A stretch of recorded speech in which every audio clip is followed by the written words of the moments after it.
I never thought this tradition would break my heart about Mom. Some families pass down heirlooms, others pass down recipes. My family, we passed down a tradition of silence and obedience, one that took my mom 30 years to finally break. It all started with a simple lie she taught me, a quiet rebellion that was her only way of protecting me. It was the only thing she had left to fight with, and it was all part of a deeper, more brutal tradition that had haunted our family for generations. A tradition that, I'm now realizing, broke my heart about Mom and made me who I am today. Every Mao year, on the second Saturday in June, our family would gather at my grandmother's house for the annual heirloom reveal. It sounds sweet, right? Like something from a Hallmark movie.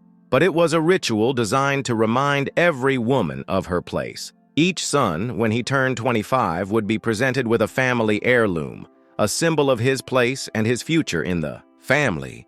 The daughters, however, received nothing.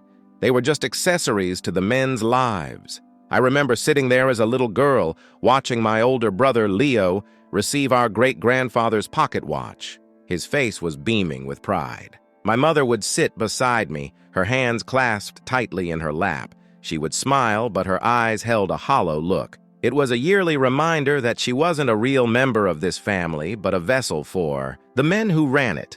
Every year, a new son would receive his inheritance, and every year, the women would watch in silent obedience. When I was 10, my grandfather passed away. My grandmother's house was a mess of mourning and grief, but her face held a strange, hard joy.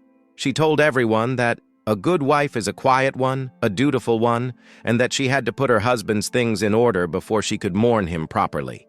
That's when the first part of the tradition was revealed to me. My grandfather had left his entire estate to his sons. My grandmother, as his widow, was given a small stipend, but nothing more. The tradition was clear. Wives were caretakers, not inheritors. My mother, who had been an accomplished artist before she married my father, was now just a housekeeper and a mother. Her dreams and ambitions swept away in a single breath. A few years later, the second part of the tradition was revealed to me. The heirloom reveal wasn't just about giving the sons their inheritance. It was also about showing them how they would be in charge of their wives. My cousin Mark had just turned 25. He was given my great-grandmother's wedding ring, a piece of gold with a single diamond. Mark's wife, Sarah, was sitting beside him. She was a beautiful woman, a talented dancer. But when Mark was given the ring, he just smiled and placed it on his own finger, ignoring her completely. In that moment, my mother turned to me and whispered, "The ring is a reminder. It's a promise to their wives that they will be their masters, that their wives are now their property." That was the first time I saw the pain in my mother's eyes. The moment I realized that she wasn't just a quiet woman. She was a quiet woman with a broken heart. She had been living this lie for over 20 years, a life of servitude to a tradition she never wanted to be a part of. The tradition was more than just a ceremony. It was a system of control. It was a way to keep women quiet, to make them obedient, to keep them from ever having a voice of their own. I remember my mother showing me her wedding ring, a simple, thin, silver band. She told me that it was a reminder of her commitment to my father, but now I knew the truth. It was a brand, a mark of ownership. The tradition wasn't about love or family or heirlooms. It was about power. It was about men controlling women. Dead women can't inherit property. Dead women can't remarry. Dead women can't testify about what their husbands did to them. The heirloom reveal ceremonies were always the same. The family would gather, the sons would be given their heirloom, and the women would sit in silence, their hands clasped tightly in their laps. They'd smile and nod, their faces a mask of forced joy. The younger girls were supposed to watch to learn about duty, but my mother started teaching me about something else entirely. When I was 15, my dad had a health scare. He had a minor stroke, but he survived. It changed everything. Mom started acting differently. She'd wake me up at 3 a.m. for lessons. First, she taught me how to forge signatures, making me practice Dad's name until I could do it perfectly. Then came the banking stuff, how to transfer money without triggering alerts, how to hide assets in different names. She showed me websites for fake IDs, taught me which states were easiest to disappear in, and made me memorize bus routes to the Mexican border. Just in case you ever need to disappear, she'd say. But we both knew who really needed to disappear. Then she showed me the videos. She'd been collecting them for years, grainy footage of family gatherings from old heirloom reveals. She had them hidden on an encrypted hard drive labeled Family Photos. She'd pause at certain moments. Look at Aunt Eleanor's face when her son received the heirloom, she'd say. See how she's smiling, but her eyes are dead? Look at Aunt Rose's hands. See how they're shaking, but she keeps them clasped together? That's when I learned about the secret network. For 20 years, women had been secretly resisting the tradition. Some used forged documents to hide assets and create new identities. One aunt, an accountant, had been siphoning money from family accounts for years. Others had lawyer friends who falsified property documents for cash. There was a whole underground railroad of safe houses in other states where women started new lives. They had new names, new social security numbers. They knew everything. Mom taught me the code words at family gatherings. The garden is beautiful this year meant the network needed help with documents. The food is delicious meant they needed money. The wine is a bit too dry meant a woman was ready to leave. The party was a huge success meant she didn't make it out. I started helping when I was 17. I'd create fake IDs in my high school's computer lab using the yearbook equipment. My teacher, Ms. Rodriguez, thought I was just really dedicated to graphic design. I made 12 new identities that year. Each one had a full backstory. Where they went to school, their first job, their favorite coffee order. I got good at aging photos, making young women look older, changing hair colors, and adjusting facial features just enough. We helped my cousin, Linda, when her husband left her for a younger woman. She disappeared to live in Oregon with $50,000 in cash and a new name. We helped my Aunt Rose when her husband tried to take her family home. We switched the property deeds, and she was able to keep her house. Not everyone made it. My Aunt Patricia's husband caught her packing. He had her committed to a mental hospital. Everything went to hell when my brother Leo got engaged. His fiancée, a beautiful, intelligent woman named Clara, was everything. The family tradition hated. She was a professor at a local university, and she was fiercely independent. The family started the countdown immediately. The heirloom reveal was scheduled for the first Saturday in June, and Leo would be given my great-great-grandfather's ring. They moved Clara into my grandmother's house to get to know her better, so she couldn't run. They took her phone, her cards, her car keys. But Clara was different. She didn't want to run. She wanted to fight. She showed up at our door 3 days after being moved in, somehow having slipped past the aunts who were supposed to be watching her. Her face was swollen from crying, but her eyes burned with something I'd never seen in any of the other women. She grabbed my mother's hands and squeezed them until her knuckles went white. Mom pulled her inside quickly, checking the street before closing the door. The living room curtains were already drawn. Clara's whole body shook as she stood in our hallway, barefoot because they'd taken her shoes to stop her from running. Her feet were bleeding from the mile-long walk across town. I brought her water while Mom checked her over. Clara had bruises on her wrists where someone had held her down. There were red marks on her throat. She kept touching her stomach, a protective gesture that made my chest tight. Mom made her sit down and started asking questions in a low, urgent voice. How many people were watching the house? Who had the keys? When did they plan to start the ceremony preparations? Clara answered everything while I bandaged her feet, wincing as I cleaned the cuts. The answers weren't good.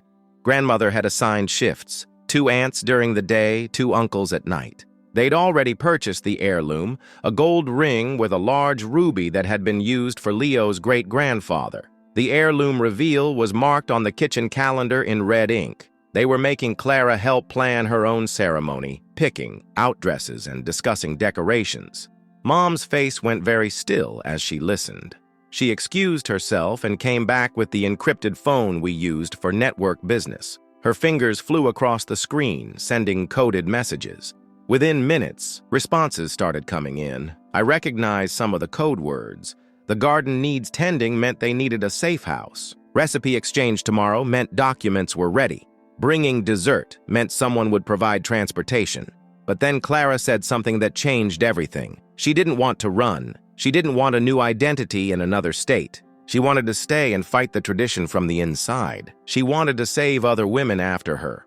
Mom tried to explain how dangerous that was. The network operated in shadows for a reason. Open defiance meant real death, not the fake kind we arranged. But Clara's jaw was set in a way that reminded me of Mom's expression during those 3-odd a.m. lessons. We spent the next 2 hours planning. Clara would go back before they noticed she was missing. She'd play along, act resigned to her fate.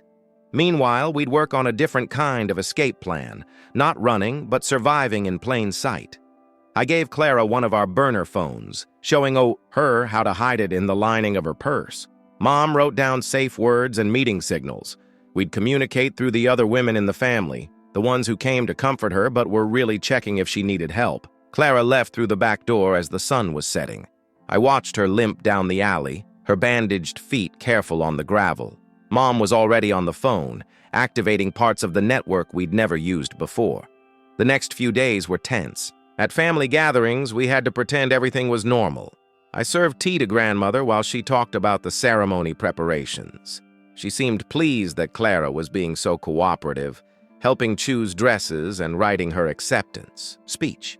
What grandmother didn't know was that every night, Clara was meeting with different network members. My Aunt Rose, who'd successfully kept her house, had sent detailed instructions on how to use her accounting skills to hide money and assets.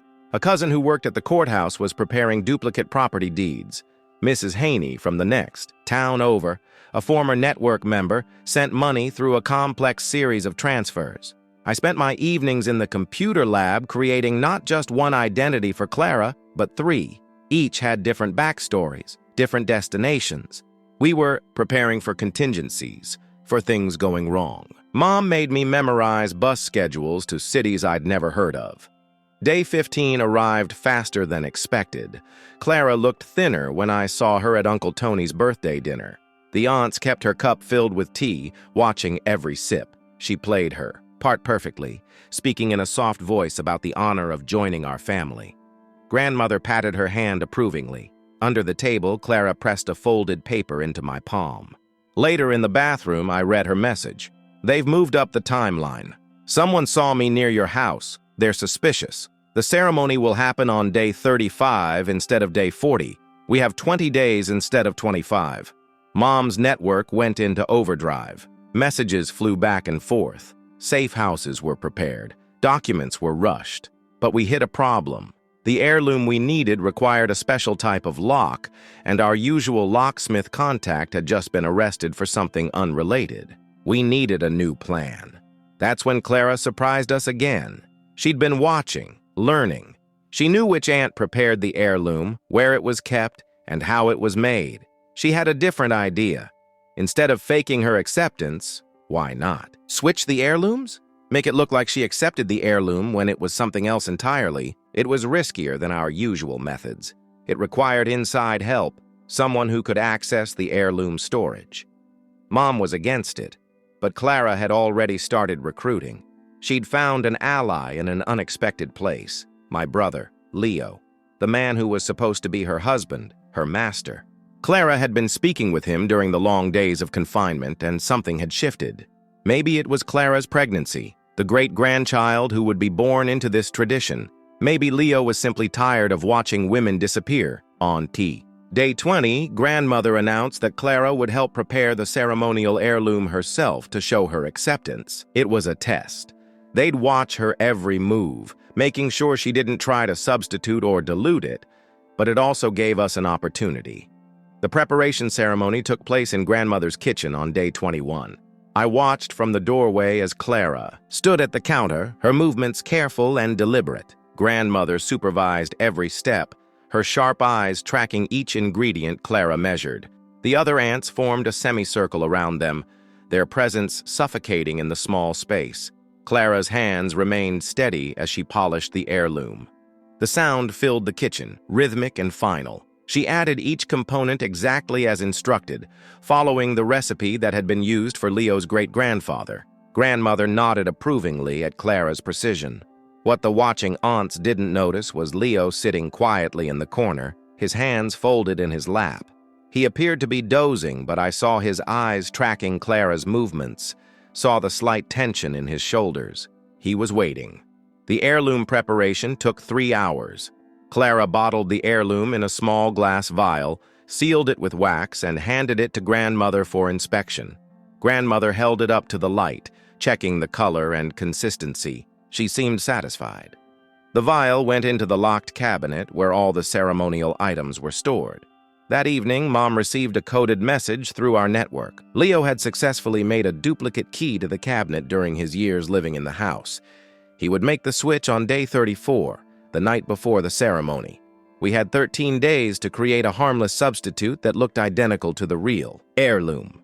I spent the next week in my high school chemistry lab after hours. My teacher had given me a key for my advanced placement projects, never suspecting I was creating a fake heirloom. The real heirloom had a distinctive amber color and a bitter almond scent. I experimented with different combinations of harmless ingredients, trying to match both the appearance and the smell. Mom coordinated with other network members who had chemistry knowledge. A woman in another state, now working as a lab technician under a false identity, sent detailed instructions through encrypted emails. She'd helped 3 other women fake their identities using similar methods. On day 25, everything started falling apart. Clara sent an emergency signal during a family dinner. I was serving dessert when I noticed her tapping her water glass in the danger pattern we'd established. 3 taps, pause, 3 taps, immediate threat. After dinner, I found her message hidden in the bathroom. Someone had seen Leo near the ear cabinet at night. They were suspicious. Grandmother had announced that the cabinet would now have 2 guards, and the key would stay on her person at all times. Mom called an emergency network meeting that night. We gathered in Mrs. Haney's basement, 8 women who were supposed to be obedient sitting around a folding table. Each had successfully escaped the tradition, but they all remembered the terror of their own countdowns. The discussion grew heated. Some wanted to abort the plan, to get Clara out immediately through our usual channels. Others argued we were too far along, that backing out now would expose the entire network. Mom kept trying to find middle ground, but I could see the strain on her face. Then Mrs. Haney spoke up. She'd been quiet until that moment, but her words changed everything. She revealed that she'd been documenting every ceremony for the past 15 years, hidden cameras, audio recordings, detailed notes. She had evidence of over 40 forced submissions, including video of women being physically restrained while the heirloom was presented. The room went silent. We'd all known the truth, but seeing the evidence laid out was different. Mrs. Haney explained she'd been waiting for the right moment, the right case to expose everything. Clara's situation, with her pregnancy and Leo as an inside ally, might be that moment. But exposure meant risk, real risk, not just for Clara, but for every woman in the network. Some had children in their new lives, careers, marriages. They'd built entire existences on the foundation of being free. Exposure would destroy all of that. The meeting ended without consensus. Mom and I drove home in silence, both lost in our own thoughts. We had 10 days left, and our original plan was compromised. On day 28, Grandmother made another announcement. The ceremony would be public, held at the family temple instead of the house. The entire extended family would attend, over 200 people. She wanted to make an example of Clara's devotion to inspire other young wives. This complicated everything. Our escape plans had relied on the chaos of a house ceremony, the ability to switch heirlooms in a crowded room. A temple ceremony would have formal procedures, assigned seating, and multiple witnesses. There would be nowhere to hide. Clara's response was unexpected. She embraced the change, telling Grandmother she was honored by the public ceremony. She volunteered to help with preparations, to send invitations, to coordinate with the temple. Grandmother was pleased by her enthusiasm. What Grandmother didn't know was that Clara was building her own network within the family. She'd identified the doubters, the ones who attended ceremonies with reluctance. Leo helped, pointing out which. Relatives had questioned the tradition privately over the years. I watched Clara work during family gatherings. She was subtle, planting seeds of doubt without seeming to. She'd mention her pregnancy symptoms to the younger aunts, letting them feel the baby kick. She'd share memories of Leo with his brothers, reminding them of his kindness. She never spoke against the tradition directly, but her words had weight. Data. On day 28, grandmother made another announcement. The ceremony would be public, held at the family temple instead of the house.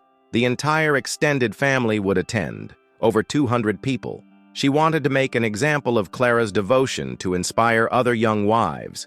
This complicated everything. Our escape plans had relied on the chaos of a house ceremony, the ability to switch heirlooms in a crowded room. A temple ceremony would have formal procedures, assigned seating, and multiple witnesses. There would be nowhere to hide.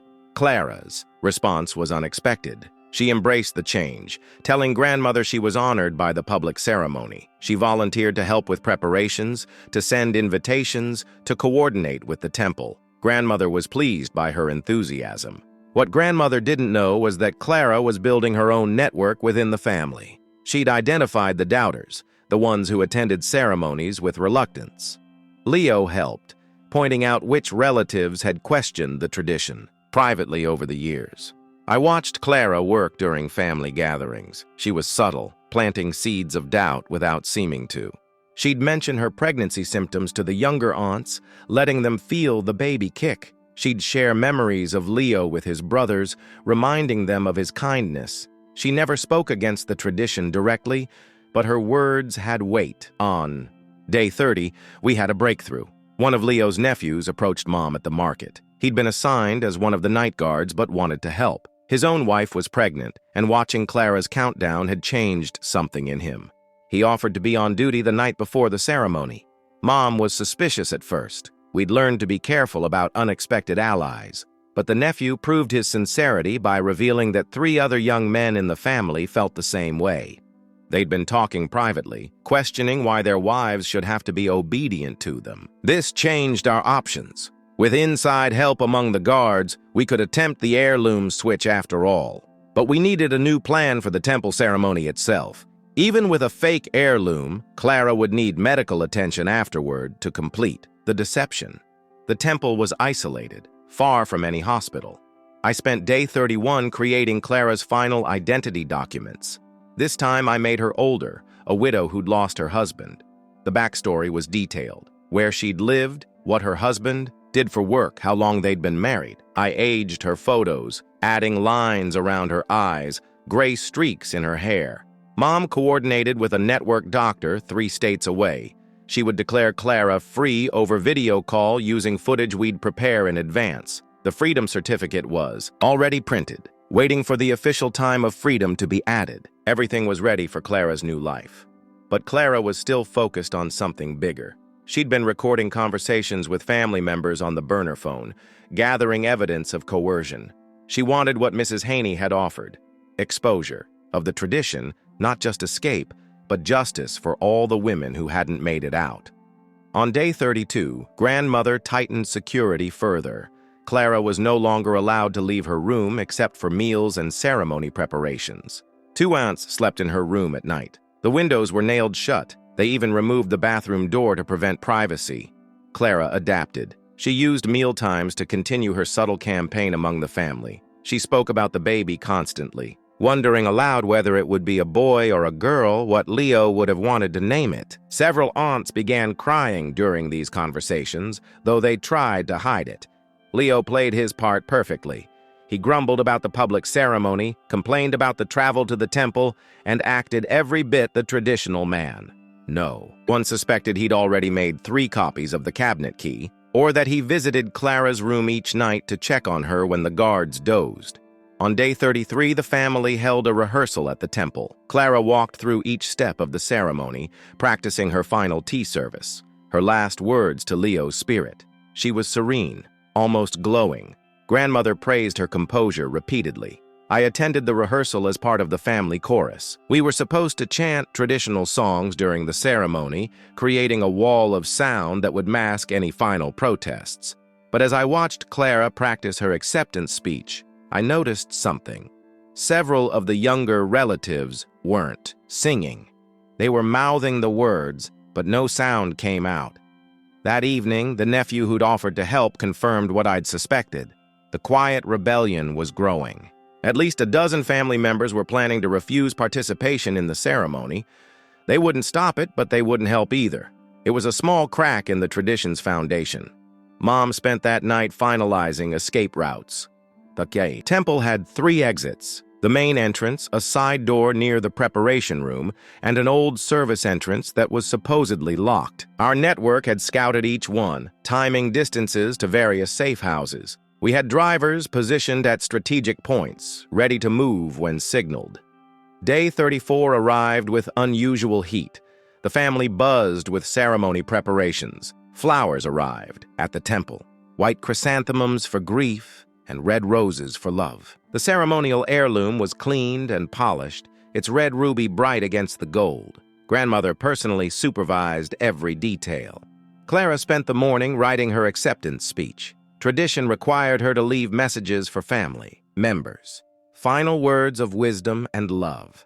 But Clara wrote other letters too, hidden between the traditional ones. Letters to the daughters who would be born into the family. Letters warning them about the tradition, telling them about the network, giving them hope. That afternoon, Leo made his move. During the chaos of preparation, he volunteered to check the ceremonial items one final time. Grandmother, distracted by a problem with the flower arrangements, handed over the key without thinking. It was a moment 2 weeks in the making. The switch took less than 30 seconds.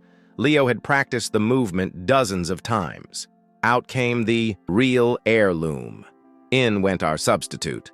The vials were identical, down to the wax seal I'd carefully reproduced.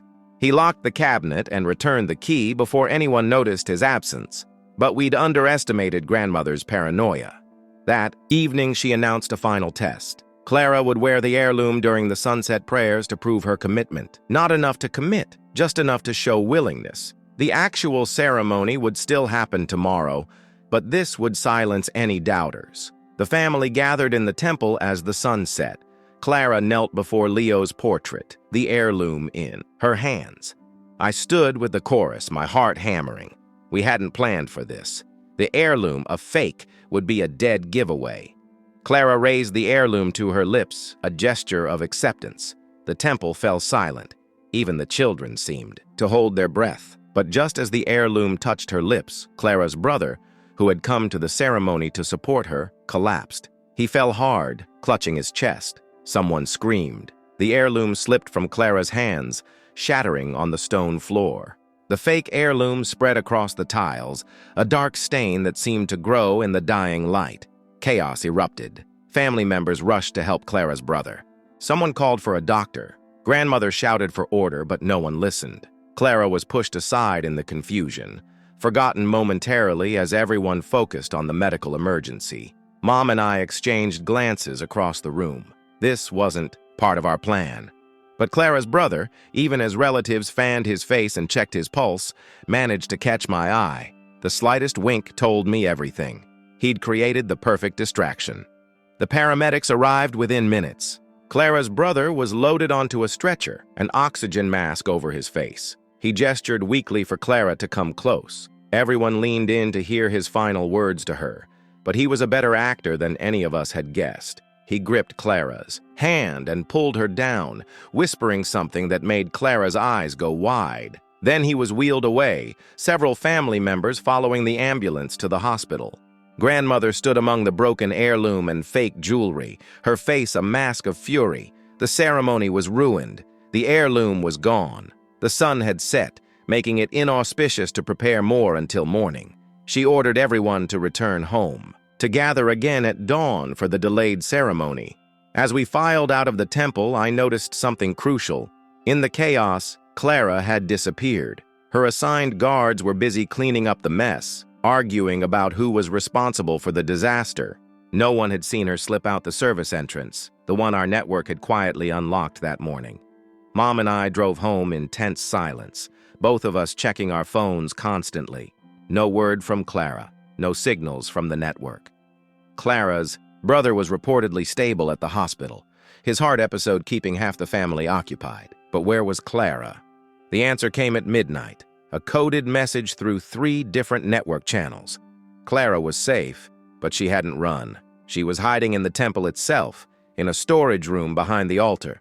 Leo had told her about it. During their whispered exchange, a place he'd discovered decades ago, Clara's message was clear. She would not run. Tomorrow, she would appear at the ceremony as expected. She would accept the heirloom in front of everyone, but this time the entire family would know the truth about what they were witnessing. Mom tried to talk her out of it. The substitute heirloom would be a dead giveaway. The fake submission substances were safer, tested. But Clara had made her choice. She wanted the family to see her submit and then rise again. She wanted them to know that every ceremony they'd witnessed might have been a lie. We had less than 6 hours until dawn. The network mobilized for one final push. Mrs. Haney prepared her evidence for release. The women who'd escaped years ago made videos revealing their survival. Leo, from his hospital bed, recorded his own testimony about the heirloom he'd helped switch. I spent those hours in the computer lab uploading everything to secure servers. We created an automated system. If Clara didn't input a code every 12 hours, all the evidence would be sent to every family member's email, phone, and social media. The tradition would be exposed whether grandmother wanted it or not. As dawn approached, I thought about all the women who hadn't made it out. Aunt Eleanor with her shaking hands, Aunt Rose who'd tried to run, Aunt Patricia who'd been caught packing. Tomorrow, Clara would accept for all of them, and one way or another, the tradition would never be the same. The sun rose on day 35, painting the sky the color of blood and gold.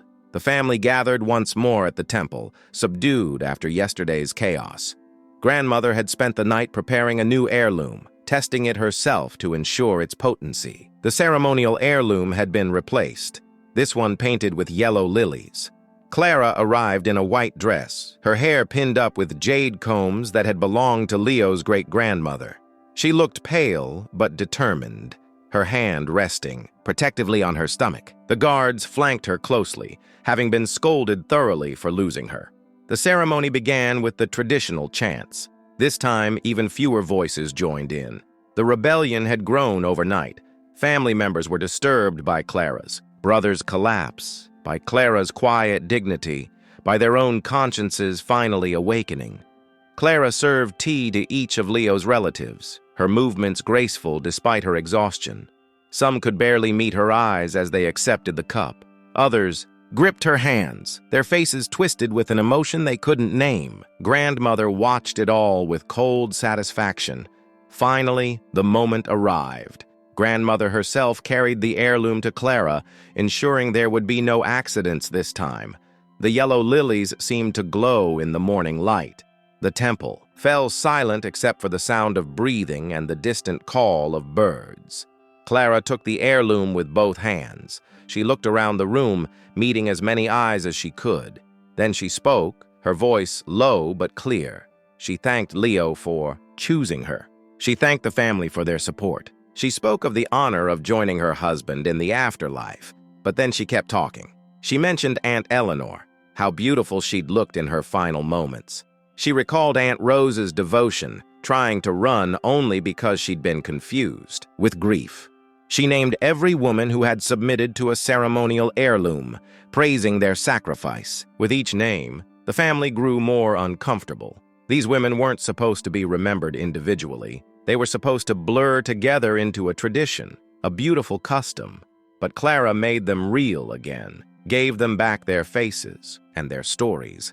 Grandmother cleared her throat, a warning. Clara smiled and raised the heirloom to her lips. The family leaned forward. Some of the aunts were crying openly now. Leo's nephews stood rigid, their faces pale. Clara drank deeply, emptying the cup in 3 swallows. She set it down gently and walked to the cushion placed before Leo's portrait. She knelt, arranged her dress around her, and closed her eyes. The chanting was supposed to resume, but only a few voices joined in. Most of the family watched in horrified silence as Clara's breathing grew labored. She swayed slightly, her hand clutching her stomach. Someone sobbed. Then Clara collapsed forward, her body convulsing. The convulsions were violent, nothing like the peaceful passing they'd been promised. She gasped and choked, her fingers clawing at her throat. Several family members rushed forward, but Grandmother held them back. This was tradition. They must not interfere. The convulsions lasted 5 minutes that felt like hours. Finally, Clara went still. Her Her body lay twisted on the cushion, nothing peaceful or romantic about her position. The temple was absolutely silent. Grandmother approached slowly, checking for a pulse. She nodded once, satisfied. Clara was free. The tradition had been upheld. She began issuing orders for the burial preparation, but something was wrong. The younger family members weren't moving. They stared at Clara's body with expressions of horror and rage. One of Leo's nephews stepped forward, blocking grandmother's path. He announced that he would not participate in the burial. His wife would never submit to him. "The tradition ends here," he said, "with Clara." Other voices joined his, a chorus of refusal that grew with each word. Grandmother's face went white with fury. She threatened disinheritance, exile, shame upon their names. But the rebellion had reached critical mass. Too many had watched Clara's violent death. Too many had seen the truth beneath the ceremony's beautiful lies. In the midst of the shouting, no one noticed Clara's fingers twitch. No one saw her eyelids flutter. The substitute heirloom was wearing off exactly as planned, her body fighting its way back to consciousness. It was a child who saw it first. A little girl, maybe 6 years old, who screamed and pointed. Clara was moving. Clara was breathing. Clara was alive. The temple erupted. Some family members fell to their knees, convinced they were witnessing a miracle. Others backed away in terror. Grandmother stood frozen, her mouth opening and closing without sound. Clara sat up slowly, her movements shaky but deliberate. She looked around the room at the shocked faces, the tears, the rage, the wonder. Then she spoke, her voice quiet but clear. She told them about the network, about the women who'd faked their deaths, about the ones who hadn't been so lucky. She spoke of Leo's kindness, his previous wives, the bruises hidden beneath white dresses. She told them everything. Some family members tried to leave, but found the temple doors locked from the outside.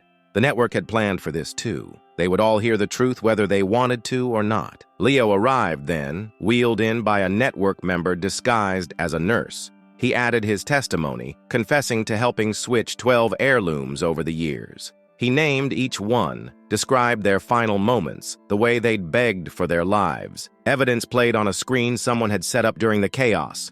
Videos of ceremonies, audio of women pleading, documents showing property transfers after each death. The tradition's true face was revealed in undeniable detail. By the time the doors were unlocked, the family was in pieces. Some wept for daughters and sisters they'd helped unalive. Others raged at grandmother, at the tradition, at themselves for participating. A few still clung to the old ways, insisting Clara's resurrection was a trick, but the damage was done. Within hours, the story spread through the extended family network. Other branches faced their own reckonings as women appeared at ceremonies, very much alive. The tradition that had unalived hundreds began to crumble from within. Clara left the temple supported by Mom and me. She was weak but triumphant, her baby still safe despite everything. We drove her to a network safe house where a doctor waited to check her over. She would rest for a few days, then disappear into her new life. But first, she had one more task. That evening, she recorded a video message for all the daughters who would be born into the family. She told them they were free. The tradition was broken. They would never have to count their husbands' gray hairs or stare at kitchen knives or learn bus routes to the border. The aftermath of Clara's resurrection sent shockwaves through the temple. Family members scattered in different directions, some rushing toward her, others backing away. I helped steady Clara as she struggled to stand, her legs weak from the substitute heirloom's effects. Mom positioned herself between Clara and grandmother, who remained frozen near the altar. Leo directed operations from his wheelchair, pointing out which exits to use. The network members who'd locked the doors now opened specific routes, creating controlled chaos. Clara leaned heavily on my shoulder as we moved toward the side entrance, but grandmother's voice cut through the noise. She demanded everyone stop, her authority cracking but not yet broken. Several older uncles moved to block our path, torn between tradition and what they'd just witnessed. Clara straightened despite her weakness, facing them directly. She placed one hand protectively over her stomach and waited. The standoff lasted only moments. Leo's nephew, the one who'd offered to help, stepped between the uncles and Clara. Two more young men joined him, then their wives. A human corridor formed, family members choosing sides without words. The older uncles hesitated, outnumbered, and uncertain. Mom guided us through the corridor while behind us arguments erupted. Grandmother's shrill commands mixed with younger voices demanding answers. Someone mentioned calling the police, but Leo's mother shut that down quickly. "This is family business," she reminded them. "No outsiders." We reached the network van parked behind the temple. The driver, one of Mrs. Haney's contacts, had the engine running. As we helped Clara inside, I saw more family members streaming out of the temple. Some headed for their cars, others stood in small groups, gesturing wildly. The tradition's fracture was visible in real time. The safe house was 40 minutes away, a nondescript apartment above a flower shop. The network had used it for 3 other escapes. Clara dozed fitfully during the drive, her color slowly returning. Mom made calls, activating the next phase of our plan. At the apartment, a nurse was waiting. She checked Clara's vitals, monitored the baby's heartbeat, and started an IV for fluids. The substitute heirloom had done its job, creating dramatic symptoms without lasting harm. Clara would need rest, but both she and the baby were stable. While Clara recovered, the network moved into high gear. Mrs. Haney's evidence packages were being assembled, ready for distribution. The automated system I'd set up was armed and waiting. If Clara didn't enter her code by midnight, everything would be exposed. Mom's phone buzzed constantly with updates from family members. The temple gathering had dissolved into chaos. Grandmother had retreated to her house with her most loyal supporters, but cracks were showing even there. 3 aunts had refused to help with the burial preparations for a woman who wasn't dead. Leo's brothers were arguing about property rights, suddenly uncertain if his previous wives had really died. Clara woke in the early afternoon, immediately asking about the plan. We showed her the prepared evidence, the testimonies from escaped women, the documentation Mrs. Haney had collected. She reviewed everything carefully, occasionally suggesting additions or corrections. The decision to release the evidence wasn't just Clara's to make. Every woman in the network had to agree, knowing it would change their lives forever. Mom coordinated a conference call with 12 escaped women. Some had been free for over a decade, with new families who knew nothing of their past. The debate was intense but brief. The vote was unanimous. They were tired of hiding, tired of knowing other women were still dying. The evidence would be released, but strategically, not to law enforcement or media, but to every family member under 40. Let the younger generation decide what to do with the truth, they said.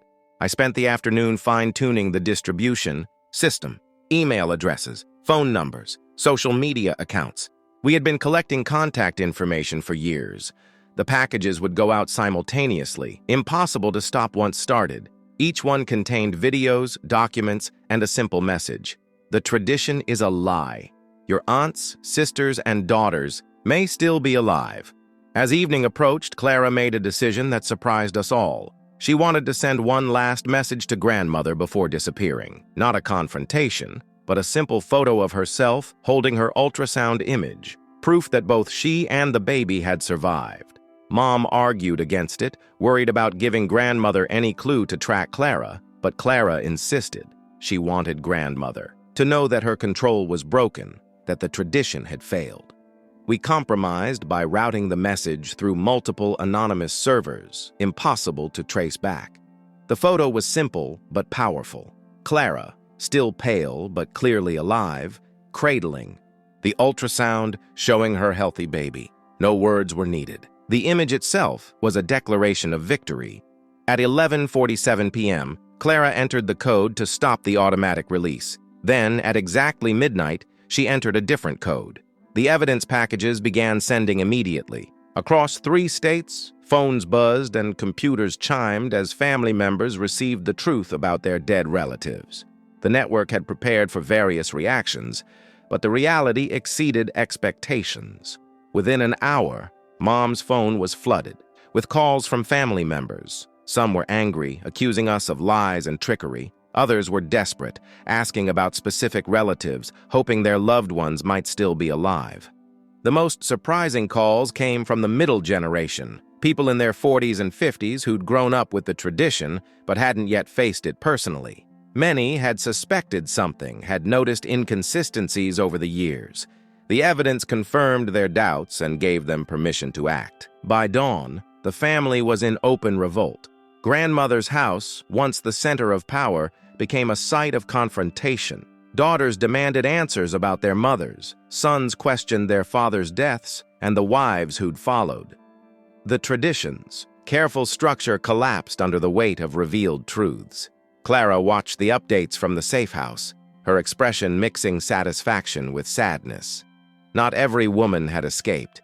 The evidence included confirmation of real deaths, women who'd been caught trying to run or who'd never found the network in time. For every successful escape, there were others who hadn't made it.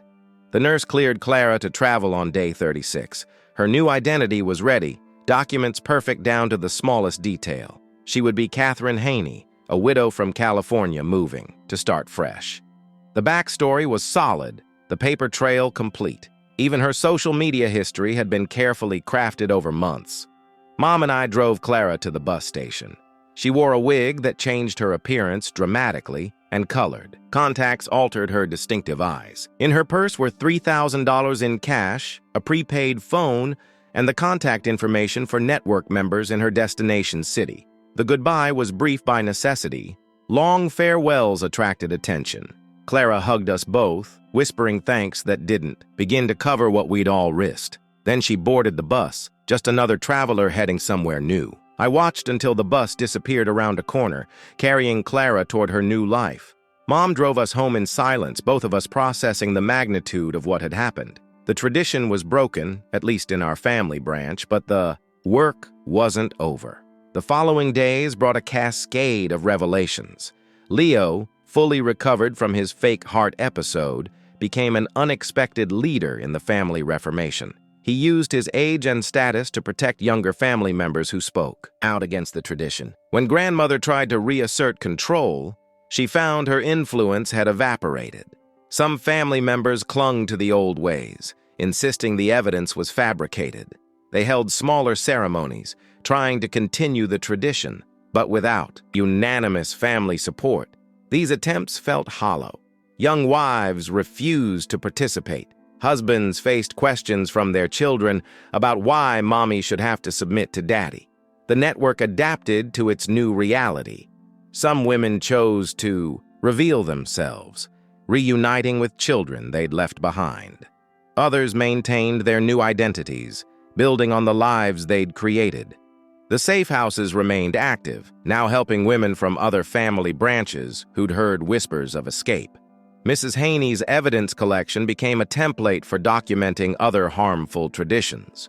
Women from different communities reached out, sharing their own stories of forced marriages, honor killings, and other practices that treated women as property rather than people. The network expanded, connecting survivors across cultural lines.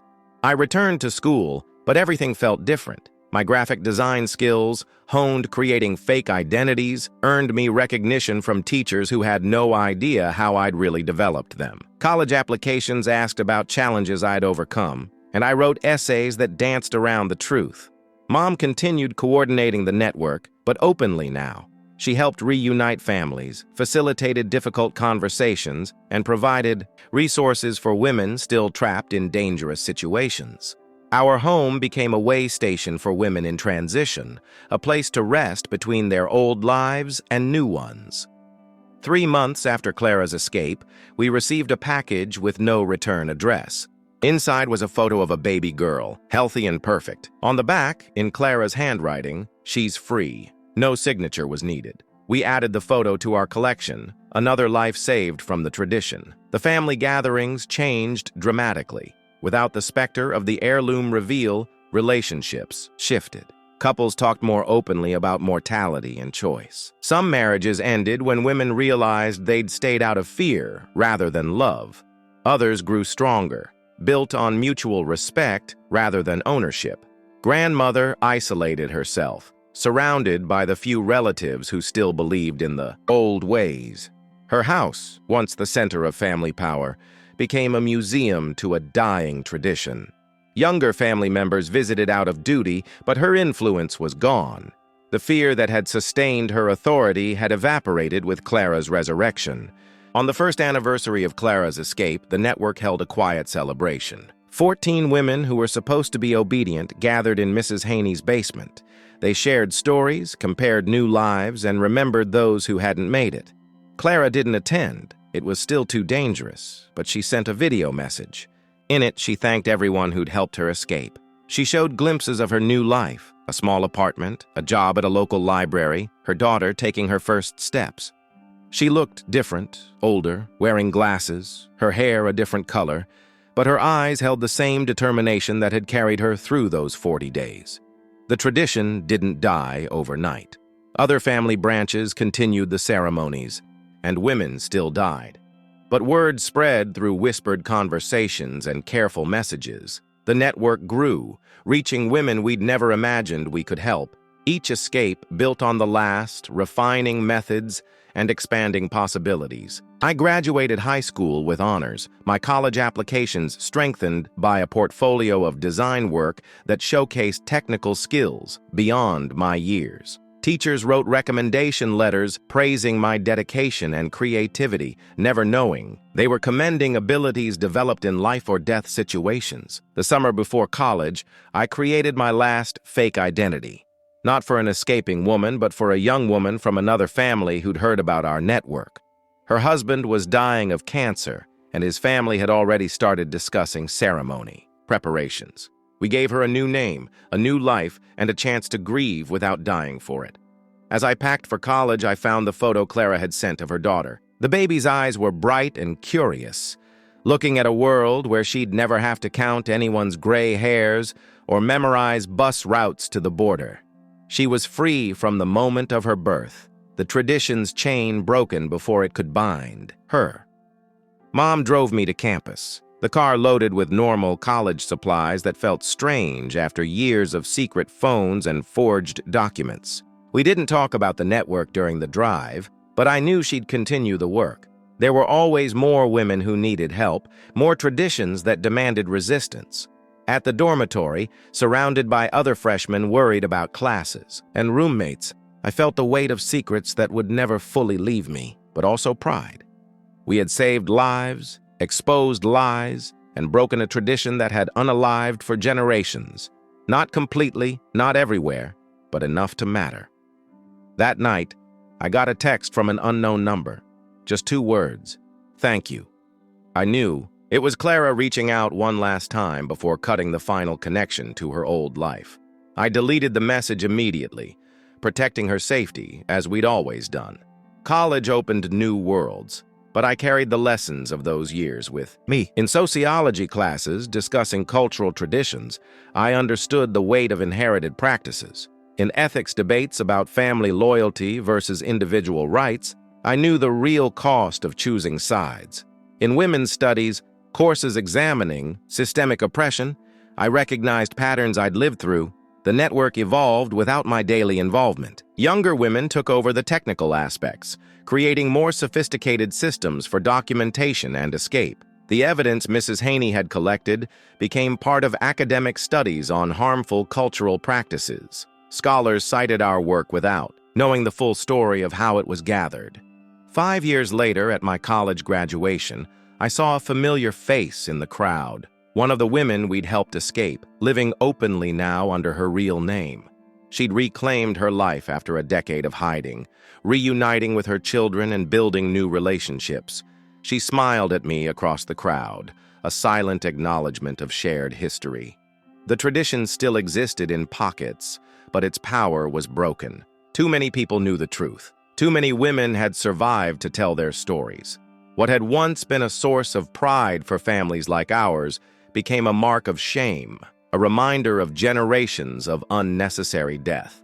I started graduate school in social work, driven by the knowledge that there were other traditions, other families, other women who needed what our network had provided. The skills I'd learned creating fake identities translated into helping people navigate legal systems and bureaucracies. The connections I'd made became resources for those seeking escape from different kinds of oppression. Mom aged gracefully, her hands steady now when she brushed her hair. The fear that had haunted her marriage disappeared, replaced by a partnership built on equality. Dad, freed from the burden of knowing his death would mean Mom's too, became more present in their relationship. They traveled, something Mom had never dared dream of before. On quiet evenings, I sometimes thought about all the women whose names we'd changed, whose deaths we'd faked, whose lives we'd saved. Each one was living proof that traditions could be broken, that inherited cruelty wasn't inevitable. They were teachers and nurses, mothers and daughters, all existing in defiance of a practice that had tried to erase them. The network's work continued, expanding beyond our family to help women, trapped in different but equally deadly traditions. We shared resources, strategies, and hope with groups fighting forced marriages, honor killings, and other practices that treated women as property rather than people. Each success built on the last, creating ripples of change. Clara's daughter would be 7 now, the same age I was when I watched Aunt Eleanor die, but she would never witness such a ceremony. For her, the tradition would be nothing more than a strange story from the past, a reminder of how things used to be before her mother's courage changed everything. The work wasn't finished. It might never be completely done, but every woman who walked free instead of submitting, every daughter who grew up without fearing her husband's mortality, every family that chose love over tradition, that was a victory. We had proven that inherited cruelty could be stopped, that networks of care could overcome systems of control. As I prepared for my first day as a licensed social worker, I kept a photo on my desk, Clara holding her ultrasound, alive and defiant. A reminder that sometimes the greatest rebellion is simply refusing to submit when tradition demands it. Her survival had sparked a revolution that saved countless lives. The tradition that had defined my childhood was broken, not through grand gestures or public campaigns, but through quiet resistance and careful planning, through women helping women, through secrets shared in coded words, through the patient work of creating new possibilities. We had inherited death and chosen life. Instead, subscribe for more.